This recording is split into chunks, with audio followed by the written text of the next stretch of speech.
అసలు కొంతమంది జనం ఉంటారండి, వాళ్ళకి అసలు పరిచయం కూడా ఉండదు మనతోట, అయినా కానీ పుకార్లు పుట్టిస్తూ ఉంటారు. మీకు చిన్న ఎగ్జాంపుల్ చెప్పనా? ఒక చిన్న బాబు బయట మిఠాయి పొట్లం తెచ్చుకొని తింటూ ఉన్నాడు. తిన్న తర్వాత ఆ పేపర్ని ఇలా మర్చేసి బయటికి విసిరేశాడు. దాన్ని చూసినటువంటి కాకి ఆ మిఠాయి పొట్లం తెచ్చుకొని ఓపెన్ చేస్తుంది. ఓపెన్ చేస్తే ఎక్కడో మూలన 2 మిఠాయి పలుకులు ఉంటాయి, అవి తినేస్తుంది. తిన్న తర్వాత ఆ పేపర్ ఇలా ఓపెన్ చేసి ఉంటుంది కదా, ఆ పేపర్ మీద ఒక కాకి లడ్డు తింటున్నటువంటి ఫోటో ఉంటుంది. ఆ ఫోటోని చూసి నిజం లడ్డు అనుకొని కాకి ముక్కుతో చాలా సార్లు పొడుస్తుంది. పొడిస్తే ఏమవుతుంది, ఆ కాకి బొమ్మ కూడా ఉంది కదా ఫోటోలో, ఆ కాకి కన్ను దగ్గర కొంచెం పేపర్ చినుగుతుంది. చినిగితే ఇది ఉత్త లడ్డు అని చెప్పేసి ఆ కాగితాన్ని వదిలేసి ఎగిరిపోతుంది. ఇదంతా చూస్తున్నటువంటి రెండో కాకి ఒకటే పకపక నవ్వుతుంది. ఈ రెండో కాకి నవ్వటం చూసి మూడో కాకి వచ్చి యమానందంగా ఏంది ఇలా నవ్వుతున్నావు, ఏమైందని కుతూహలంగా అడిగేస్తుంది.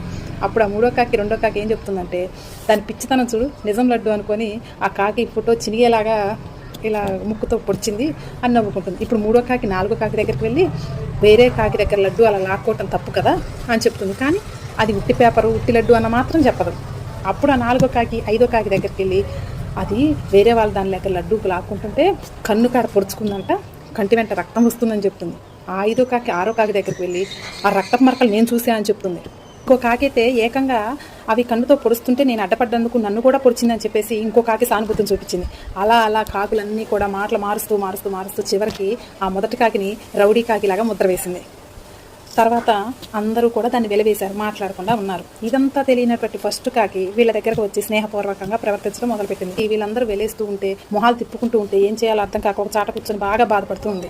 ఇదంతా చూస్తున్నటువంటి ఒక కోకిల దగ్గరకు వచ్చి ఎందుకు అలా బాధపడుతున్నావు అంటే, ఏం జరిగిందో తెలియదు, అందరూ నన్ను వెలివేస్తున్నారు, ఎవరు నాతో స్నేహపూర్వకంగా ఉండట్లేదని చెప్పి బాధపడుతుంది. అప్పుడు కోకిల ఏమంటుందంటే, ఒక్కొక్కసారి అంతే, మన ప్రమేయం లేకపోయినా ఈ సమాజం మనల్ని చెడ్డవారిగా ముద్ర వేసి వెలివేస్తుంది. మన అంతరాత్మ మనదే తప్పు లేదని ముద్ర వేస్తే ఇంకా మనం భయపడాల్సిన అవసరం ఏముంది అంటూ దానికి ఓదార్పు ఇస్తుంది.